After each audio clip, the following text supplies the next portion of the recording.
പച്ചക്കപ്പ വെട്ടിക്കൂട്ടി വട്ടക്കാലിലിട്ട് വട്ടത്തിൽ വല വെച്ച് കരിമീൻ പിടിക്കാൻ പോകട്ടെ ഞങ്ങൾ.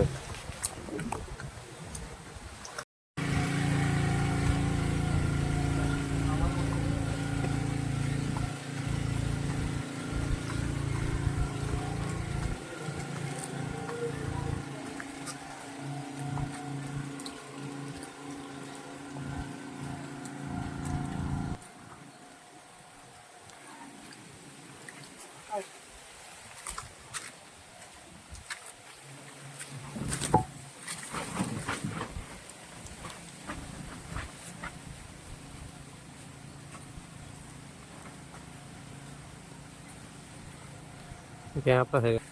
Oke.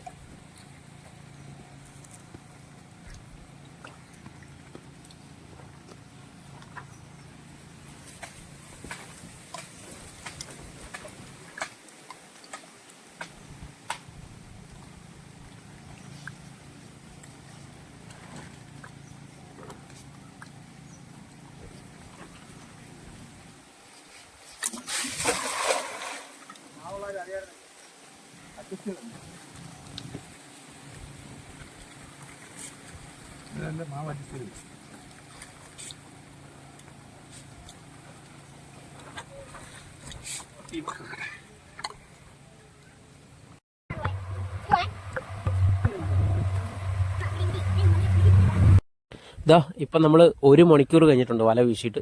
അപ്പോൾ വല നമ്മൾ വീശി ഇത്രയും സമയം നമ്മൾ ഇട്ടുകൊണ്ടിരിക്കുന്ന കാരണം എന്താണെന്ന് വെച്ച് കഴിഞ്ഞാൽ കരിമീൻ എന്ന് പറഞ്ഞ മീനുണ്ട്. അത് ചെറിയൊരു ഗ്യാപ്പ് ഉണ്ടെങ്കിൽ ആ മീനങ്ങ് ഇറങ്ങിപ്പോകും. അപ്പം നമ്മൾക്കൊന്നും അതൊക്കെ പരിചയമില്ലാത്തൊരു ഏരിയയാണ്. അപ്പോൾ അതുകൊണ്ട് നമ്മൾ കപ്പയിട്ട് തീറ്റയിട്ടാണ് വീശിയിരിക്കുന്നതിൻ്റെ ഇടയിൽ എന്തെങ്കിലും ചവറോ മറ്റോ ഉണ്ടെങ്കിൽ ഒരു പക്ഷേ നമ്മൾ വല പൊക്കുമ്പോഴേക്കും അത് ഊരിപ്പോകാനുള്ള ചാൻസ് ഉണ്ട്. അപ്പോൾ കുറച്ച് നേരം വല ഇട്ട് വെച്ചിരിക്കുകയാണെങ്കിൽ ഈ കരിമീൻ മേളിലേക്ക് വരികയും ഈ വല കുടുങ്ങുകയും ചെയ്യും. അപ്പം നമ്മളിത് വലിയ തെളികണ്ണി വലയാണ് വീശിയിരിക്കുന്നത്. അപ്പോൾ കരിമീൻ ഇത് കുടുങ്ങി കിടക്കാനുള്ള ചാൻസ് ഉണ്ട്. അതുകൊണ്ടാണ് ഇത്രയും സമയം വല ഇട്ട് വെച്ചിരിക്കുന്നത്.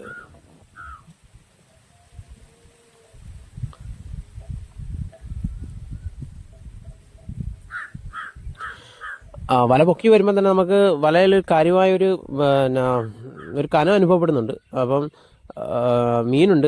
അത് തന്നെയല്ല, വലയിൽ അത്യാവശ്യം നല്ല രീതിയിൽ ചവറുണ്ട്. മേളിൽ കരിമീനുണ്ട്. ചവറ് നന്നായിട്ട് അടിഞ്ഞിട്ടുണ്ട്. കാര്യം ഇത് കായലിൽ നിന്ന് തോട്ടിലേക്ക് തിരിയുന്ന ഒരു അതിൻ്റെ ഒരു കോർണറാണ് വരുന്നത്. അതുകൊണ്ട് ഈ ഏരിയ നല്ല ഒഴുക്കുള്ളൊരു സ്ഥലമാണ്. ഒഴുക്കുള്ള സ്ഥലവും അത് തന്നെ ഈ കോർണർ ഏരിയയിലേക്ക് ഒഴുകി വരുമ്പോൾ ഈ വേസ്റ്റും കാര്യങ്ങളൊക്കെ ഈ സൈഡിലേക്ക് അടിയാൻ ചാൻസ് കൂടുതലാണ്. അങ്ങനെയുള്ള ചവറുകളാണ് നമ്മൾ ഈ വലയിൽ കൂടുതലായിട്ട് ഇപ്പോൾ അടിഞ്ഞിരിക്കുന്നത്.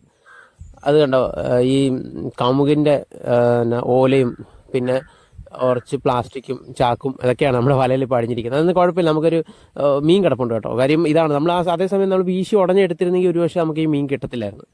അപ്പോൾ നമ്മുടെ വലയിലൊരു 2-3 കരിമീൻ കിടപ്പുണ്ട്.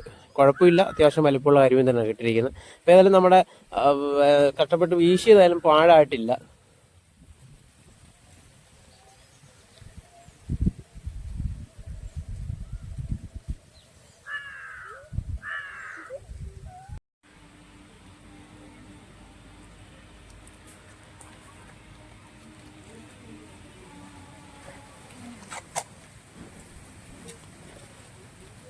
നമ്മുടെ സ്പോട്ടൊക്കെ കറക്റ്റ് ആണല്ലേ. ചവറ് കിടന്നുണ്ടോ കൊട്ടാച്ചത്?